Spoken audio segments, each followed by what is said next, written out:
It's Tuesday, which means it's time for a dose of technology news with San Sharma. Morning. Morning. So what's it about neck ache then? Well, if technology is a pain in the neck for you, quite literally could be the case, according to a new research by a US doctor who says that text neck is causing strain, maybe permanent damage to people, especially young people. It's the posture we adopt when we look down at our phones. And it does cause wear and tear, apparently. When the head is held at 60 degrees, it actually makes the spine feel like the head is 5 times heavier. With a head my size, that's pretty heavy. But I'm not too worried. I'm actually a little bit sceptical. It seems to me that humans have been looking down for hundreds of thousands of years, and their heads haven't fallen off yet. So I think we'll be okay. Plus, like, when you look down at books, it's like... That's true. But your you don't walk down the road looking at a book, though, do you? That's true. That's maybe more of a danger, actually. If you're walking down the road looking at your phone, you might walk into a lamppost or into traffic. Yeah, so maybe everyone should just walk around like this. That's the only way. Or, like, constantly doing selfies, yeah. And it's pretty awkward. But it's a reminder to take a break from technology. And if you are worried about it, on the NHS Live Well website, there's loads of advice about posture. I'm reminded to keep my back straight now as I say this. So both of us sit upright. Let's have a talk about taxis and music now.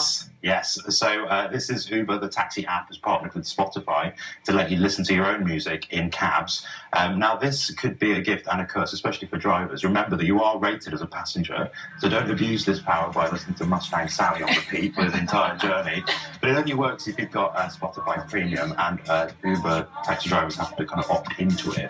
I mean, it's been a bit of a bad news week for Uber, so I'm not sure Spotify are too pleased with this partnership as it stands. There's been a bit of controversy about how they treat their drivers and the way they dealt with criticism from a journalist. But, you know, if you cut out all the things from a principled position in your life, you'd really struggle. And I love it because it's really cheap, isn't it?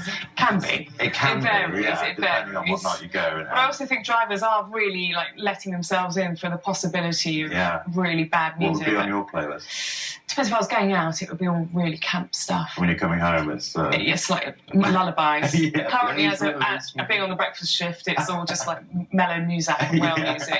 You don't want to make your driver fall asleep, that's the only risk, isn't it? And there are lots of other taxi companies across London, of course. Yeah. Let's move on to this, which could possibly be a Christmas present if you're feeling flush. Christmas present for you, you'd love this. Turns cheap plonk into great plonk. It does, yeah. Well, I'm getting notes of hogwash. I mean, this sounds amazing if it's true, but it's a device that claims to age cheap wine in just minutes. It's called the Sonic Decanter, and it uses high-frequency sound waves that softens the tannins and releases aromas of wine. That's effect you normally get with, like, really old vintage wine. The inventor says you can achieve the same effect in 15 to 20 minutes, which is like aging wine by 5 to 8 years. So a real time saver, but is it a money saver? It's £160. But if you think about it, if it makes your cheap wine taste like £10 better, then it'll pay for itself in 16 bottles of wine. Or just stand your, bottle of Pinot next to your speakers. No, not the same thing. Gosh. I often find that just the second bottle of wine achieves the same effect. Everything just tastes amazing after that. Good if you're interested, you can find out more at Kickstarter. Lovely. And on to your app of the week. Yes, my app, I love this. It's called Monument Valley, and it's a game for iPhone and Android phones. It's £2.50, and it's beautiful to look at, and it sounds great too. How it works is you have to guide a young girl called Ida through impossible architecture, and you have to work out how the architecture works. So you kind of rotate the buildings, slide walls and doors and stuff, so she can find her way to the top. Now, it's not particularly hard, and you never die, so you can really take the time. So it's more soothing than stressful, and I guarantee you'll want to spend more time in this world. It just looks fantastic. It's kind of an essence of sort of Japanese cinema about it. Very zen. Yeah, it is. It's really calming. And you can actually, when you complete levels, you can take screenshots of the levels because they look so good. And you can buy prints on the website for posters because it's lovely artwork. It's £2.50. It's called Monument Valley. It's my app of the week.